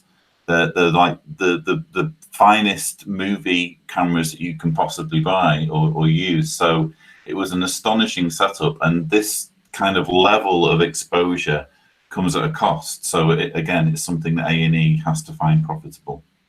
Well, I know there's 8 million people that can covertly watch it. Indeed. I thought I would ask you guys about, you all three have, intimacy with the issue of depression and ultimately suicide, which we're getting more and more people reach out to us who are either fading or inside the organization or have recently left. And, since this has really touched your lives so deeply and so profoundly, I thought I would ask all three of you, whoever wants to comment, what advice would you give for those, particularly those who might still be active Jehovah's Witnesses that are struggling? They might be struggling with their sexuality or a relationship in general, or just wanting to leave and gain their freedom and go out and do the things like, that Nate did, for example, and become an athlete, which you're not allowed to do if you're a JW. And when you're not allowed to do that, then you become repressed. So that can lead to depression and suicide, and we want to prevent that. And I know, Nate, you talked about prevention quite a bit. For this issue of suicide, what would your recommendations be for any who are, have friends or who might be experiencing that inside the JW organization? Well, not being a certified doctor by any sense of the form, to me, the biggest thing is not feeling alone, having communication. I'm working with veterans right now. Veterans here in America commit suicide on the rate of 22 every single day. And so we started an organization called VetSpeak, and we just launched the podcast where veterans just come on the air and they just tell their stories, whatever they want to talk about. And I think that's the biggest thing. People who feel connected, who feel a sense of love and family, don't commit suicide. It's when you're alone, you feel like a failure, whatever the reason may be. That's when you go down that pathway.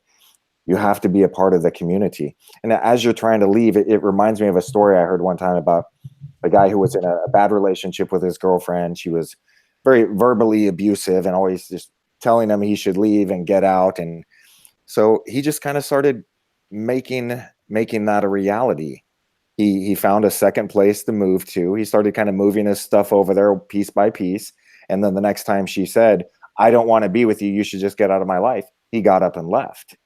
And then she said, "Well, wait a minute. What are you doing?" He said, I'm done living this way. It's time for me to live my life to my full potential of happiness." And so for me, as kind of jumping off all at once and going out into the world, as it were, if someone is scared about what they're going to lose, you can start making those preparations yourself. Maybe just setting aside a little bit of money checking on your credit score. If you work for a witness, finding other employment, finding these other activities, even going to the online blogs where the apostates hover. There's on Facebook, there's all sorts of organizations or little groups where you can go and you can ask questions and you can find a community, because once again, their goal is to keep you alone, keep you by yourself, because we all have that pack mentality. It's so scary to go off into the world, especially when you've been told the world is just the most horrible thing ever. So these people remain comfortably miserable for perhaps their entire life, rather than take the risk of the scary unknown and perhaps find true happiness.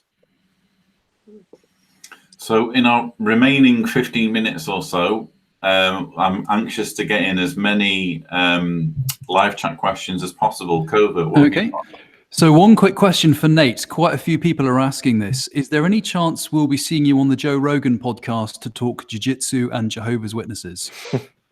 I would like to go on Rogan's podcast. I've been kind of saving that favor to call in selfishly, because another, I guess, shameless plug of something I'm working on is my comic book Zombie Cage Fighter. And once I have the comic book completely done, then I want to go on Rogan's podcast and really promote the comic myself, zombiecagefighter.com. And at that time, do we get a cut every time you mention that? That's what I want to know. Until that time, or when I do end up on Rogan's podcast, then I do want to explore all of these, from being raised a Jehovah's Witness to my coach and friend Robert Follis, to my days at Team Quest, my time fighting in the UFC, Zombie Cage Fighter, all of this stuff. It's been a very interesting life, and I'm so happy. People have said many times, what if you had wrestled as a kid, or what if you had done this? What if you had got out earlier? And I say, I don't bitch about where I'm at. I don't bitch about the journey that got me here. I'm happy where I'm at now. And sure, maybe I could have wrestled as a kid, become a world champion, or maybe I would have blown out my knee. Maybe I would have stayed in the organization another 10 years. When I look at my life, I feel so incredibly fortunate, so incredibly lucky to be where I'm at, to have people that actually unconditionally love me. My daughter, my brother's son, my nephew, we've become close. My wife, her family. And as I said this on the show last night, I am the trunk of my family tree moving forward. There's nothing I can do about the previous generations, but moving forward, this is about my changing my family's future for generations to come. Cool. So we well said. Eagerly await you on Rogan then, Nate. Next question just is for everybody, and it's a question about: do you feel like you're able to live a normal life now, or do you still have feelings of alienation? I would say that it has gotten better over the years. It has gotten way better over the years than it used to be. I think it's a slow process. So it takes time. It just takes time, and educating yourself about the facts and things like that, and surrounding yourself with people who really do care for who you are. Very well said. Yeah, I think it always is going to carry through. It part depends on how you're raised within the organization and to what level things went for you. We kind of experienced the ultimate across the board, and I'm not diminishing anybody else's feelings on anything, just from our experience. It impacted all the way through life. I mean, I went 19 years before I even spoke to my parents again. And that's been limited to 3 or 4 times since 1978, 79. So how do you say that doesn't impact your life? It does. They don't see grandkids. They don't see daughters or sons. They don't get to experience anything, and you don't get to share in that. But you kind of push it aside as you go down the road, and hopefully don't let it impact you too much. But it drags on the heels a little bit always, and it will always be there to some degree. It's not going to go away. It is deeply embedded. And in the question you asked earlier about getting help, where is there places to get help? What wasn't mentioned are some of the most obvious to me. If it's desperate, There's a suicide hotline if you're at that level. And if you feel like you're getting to that level, even though I know the religion doesn't encourage it, there is psychologists and psychiatrists that are fully capable of helping people. And I would encourage anybody and everybody who is struggling, if they need help and they don't feel that they're getting it from their community, from the organization they're in, from their family, from their friends, whatever it may be. And often that's the case when it's this deeply seated. You need to go outside of that, and you need to get that kind of unbiased professional help to get you to that next level. And I would encourage anybody that's struggling, that needs that help, especially once they're getting towards depression and suicidal tendencies, to go seek that help out immediately. It's said in ancient Japan, when they had pottery, a teacup, and the teacup would crack. Instead of throwing it away, they would fill the crack with gold. Therefore, you would see the cracks, you would see the imperfections. And a few years ago, I think I was walking through the house with my shirt off, and my daughter kind of pointed out and kind of made fun of me, laughed at all the scars that I have all over my body. And I said, yeah, that's my origin story. Every single one of these scars has a story. We're here today because of those scars, because of the damage that I've had my body go through. And this, what I've gone through as a child, that's the scars that are internal, that are inside my head, that I deal with every day. But again, I'm happy with where I'm at. No, Batman didn't have a happy childhood. Spider-Man lost Uncle Ben. Nate, Every superhero. Just to fill you in, those are fictional characters, just so you're aware. To some people, I suppose. Every superhero had a tragedy that they came from. Even the movie Rocky. His goal wasn't to become the champion, and he didn't even win Rocky 1. He went the distance with the champ. He just wanted to matter. That was his struggle, his story. So I'm fine with that. This is my origin story, and I go from there, and I appreciate everything that has brought me up into this point, even the painful parts, because that's made me the man that I am today. Well said. So interesting question here from Deirdre Ellis. I'm sorry if I haven't pronounced that correctly. Do you think the governing body watched the show? And I'm going to add a bit to that, which is, if not the governing body, do you think anyone in Watchtower would have been assigned to watch it? Whether they have or not is an interesting question. I think they should. I think if they're doing their jobs properly, if you are one of 8 leaders of an international 8 million member organization that's, holding billions of dollars every year in revenue, it's your responsibility and duty to stay on top of your image, your reputation. And so if you have a show on primetime television in the US that's potentially being seen by millions of people, it would be a dereliction of duty not to know what millions of people in the United States are hearing about your organization. So if they were man enough, for want of a better word, to actually watch it, then they definitely should. But I honestly doubt that. I think that their modus operandi seems to be to just bury their heads in the sand. I wouldn't be surprised if they watched it for kind of the reasons that you said, that they need to stay on top of what the evil apostates are doing and are talking about. But I think when they watch it, they'll sit there and nod their head yes. Yeah, we're scripturally right. And they'll look up the scripture. It says right here, better to die than take blood products. It says right here. I found one of the most interesting things about the Twitter conversations yesterday. The most defensive people of the witnesses were the ones that were not actually witnesses. They were ones that either knew somebody was a witness, or maybe they were a witness for a year or two. And after a few tweets, I'd kind of spot it and I'd go, oh, let me guess. You're one of those that has 1 foot in and 1 foot out. You're like my brother. You'll be a raging alcoholic that will do drugs, that will fornicate, but you won't celebrate your birthday. And then I always end with the scripture that I know they know. Because you are lukewarm, I will vomit you out of my mouth. I thought the whole scenario was just so fascinating to watch.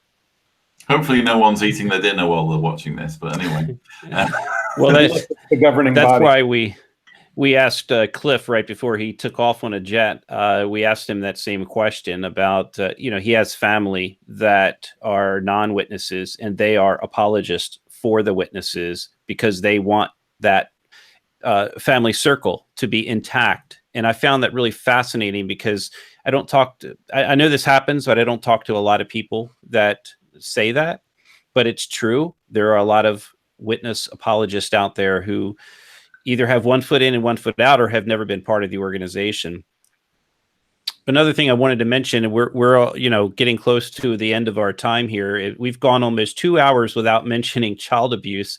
And I think that's fascinating that you guys have told such compelling stories, not even to mention the issue of child abuse. And I know we don't have Makesha with us right now, but it's worthy of mention, the fact that this 90-minute to 2-hour program with ads did feature the child abuse issue. And did you all want to, add anything to that? What your feelings were on, including Lloyd? I know you were right in the middle of that research. I've got something to add there. I know that there was massive appetite by Leah and by the producers to cover the issue of child sex abuse. But the other thing you have to bear in mind is that, again, we were talking about the commercial side before.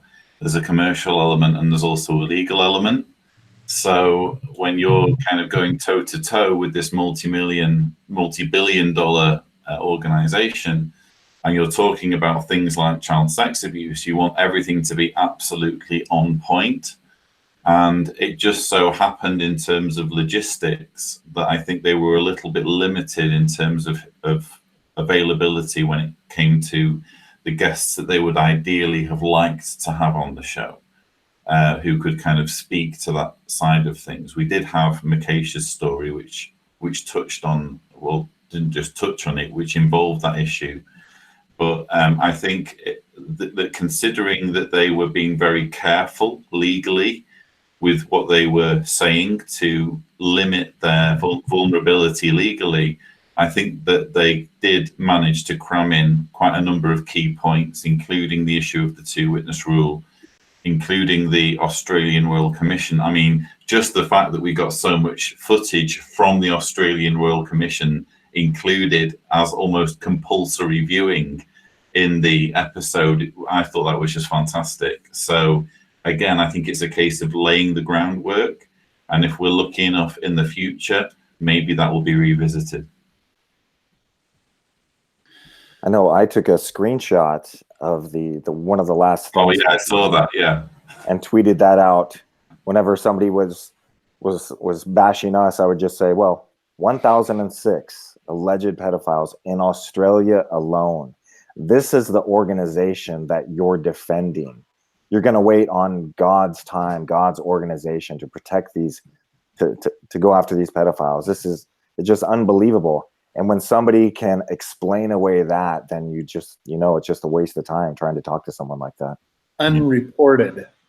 Indeed. Yep. Yeah, that's the issue, is that there weren't just 1,006 confirmed cases, but the fact was, that's going to happen everywhere, but not one was reported to the police. So I think that point was well made. Very good point.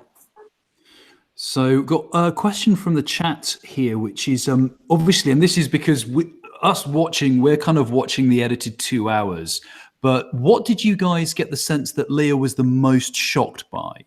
Because obviously we've got a lot of different subjects being covered, but you guys were in the room for that 6 hours. So what was the thing that you think most took Leah aback, and that sort of Leah and Mike were most surprised or shocked by? I think I'll go first and let the others kind of give their impression. I think that some of the shunning stories were very, very difficult to listen to. And I don't know how you guys remember it, but I remember when Cliff, because it's all edited, of course, and they're trying to piece things together so it makes logical, coherent sense with like a narrative from beginning to end. But I can remember when Cliff told aspects of his story, it was very, very the emotional kind of reaction was tangible, not just from Leah and Mike, but from everyone. because he's just such a sweet guy, isn't he? You can't imagine looking at him, anyone being so cruel to him. But he's had so much cruelty thrown his way just for being true to himself. And when he was talking as well about pleading with his family at the wedding and saying, listen, I really want to believe. What do you expect from me? You know, I remember those moments being very shocking to everyone. My take on it is every bit of it was overwhelming. It's just sheer cruelty. I mean, for somebody that speaks to love and that being at the top of everything that they do, to be substantiated with conditional love, which is really cruelty. And they take it to pretty obscene steps with shunning and other things that they do, the molestation and other things that have been going on, the cover-up that's been going on, the ignorance that's been going on. Again, with having been removed for so long and sitting in that room and hearing those stories, it was as shocking to me as it was to her. I just happened to have some background. Yeah. That's why she said uneffing believable. Yeah. Yeah.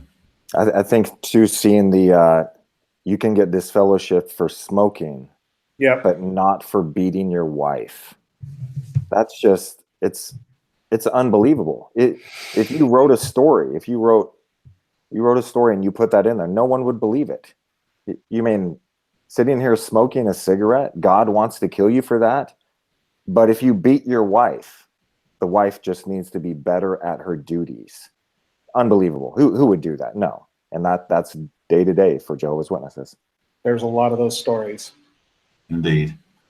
So I guess now that we're kind of coming up on the 2-hour mark, we'll do what we normally do on Watchtower in Focus episodes. We try and do a roundup where we just go around the panel and just get our reactions on what we've been talking about. So maybe if we start with Sharon, could you just give your thoughts on the whole thing of this aftermath episode and what your hopes are? Okay. Like I said earlier, I was absolutely delighted with what they did with it. I think a lot of people can watch it and feel like it was fair. It was not beating on against people, but it was fair, and it was talking about what the organization is doing. And I have hope that people who see it just become more and more aware. And one of my desires is that instead of people getting mad at the Jehovah's Witnesses themselves, they have more compassion for them and more understanding. And maybe through some of that, those who are maybe on the edge begin to be able to come out and realize that there's hope out here and there's people out here. There's a real life out here outside of the organization. Indeed. And Covert, you've been listening to some of these first-hand stories from the production, but you've also been keeping an eye on the live chat, and I'm interested to know what your thoughts are now that you've maybe had some chance to think about things. I think basically this is something that's going to have an impact now, but also an ongoing ripple out into the future, because if you think of like the Australian Royal Commission, that had a huge impact at the time, and it actually woke many Jehovah's Witnesses up, and we know that from people who are now ex-JWs.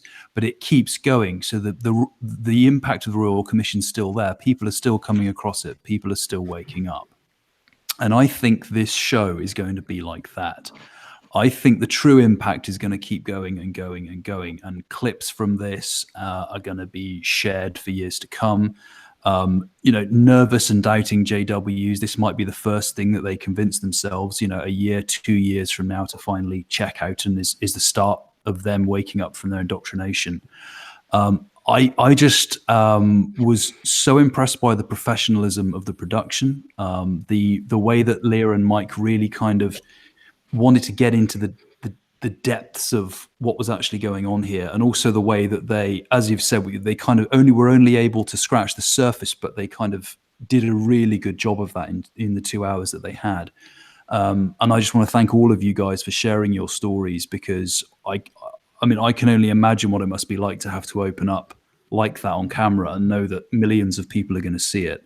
But you doing what you did on that program will help people wake up, and it will also help other people who have left the organization, I think, start to come to terms with their own pain and maybe their own issues, and start to do their own healing and their own repair now that they know that other people have had the same experience. So I just want to say a huge thank you to you, and also a huge thank you to Mike and Leah and everyone who put that show on. And I think the impact from that show is going to be felt for years to come. Well said. And Rick, can we have your summary thoughts? Yeah, I'm saddened for the reasons that brought me to be part of this event. But at the same time, on behalf of my brothers and anybody else as this touches or helps, I'm honored to have been part of this and been part of this group and getting this launched off the ground. You know, we talked earlier about who's going to watch this. With social media out there the way that it is today, there's so many of us that can just keep tapping this out to 2 and 3 people at a time, and it just keeps getting shared. The feedback that I got from the people that I did send this to was, I'm speechless, I'm floored, I had no idea. I mean, and I think that just, and I went online and watched some of the tweets and some of the feedback on your site and some of the other ones out there just to gather a viewing of it, and it was done very professionally. It wasn't done in a vicious attack. It was just stories being told by people that have been touched by this, and they've been able to given the voice to share what has impacted them. And honest to goodness, I'd never given as much thought to this as I've given to it since this started, as to how much it really has impacted my life. And I know that impacts a lot of other people.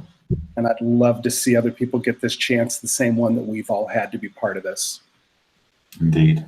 Well, I'm thrilled and touched that you and Sharon were able to be on the show representing Robert and Randy, and I think you honored their memory. I really do. Yep. John, can you just give your thoughts on the whole thing? Yeah, there's really not a lot I can add that hasn't already been said, but I just want to thank the panel once again for taking the time to share your stories. I know that must have been a very emotional experience. I know there were some tears shed on those chairs, and those were authentic. And I want people to know out there that these are real stories and real people. And that's the reason why Leah is going to defend her program against those who say these are apostate lies, because she knows, she's met you all, she's interviewed you all went through an extreme vetting process before you even got on that show. So, thank you for doing that, for sharing those emotionally charged stories, because this is going to help people, not just in the next 2 months, but as Covert mentioned, it's going to have an impact for years. And remember what this show was. It was an interview with a panel of people, but it was also factual information. It was Watchtower and Awake quotes. We saw them on the screen. Remember that. Those are recent, 2017, 2018, recent quotes from the Watchtower about controlling people's lives. And we also had direct quotes and video footage from the governing body members who were hanging themselves with the words about not being able to partake in higher education, which they deny when you speak to them one-on-one. But there it is. We have it in print. We have it in those videos from Tony Morris and Stephen Lett and Sam Hurd. So they put forth positive, or rather accurate information that, there's nothing else you can say about it. It's accurate. It's, it's not apostate driven lies. So my advice to everyone that's watching is to go out there, as I think Rick mentioned, to just share 2 or 3 people at a time, share the links, share them with Jehovah's Witnesses. If you have an email address from a family member or a friend who's a former or who is a witness, just go ahead and send them the link. What's it going to hurt? Maybe they'll watch it. We're a lot different than we were in 2002 when the Dateline documentary came out and we all didn't have Facebook and the ability to share those things.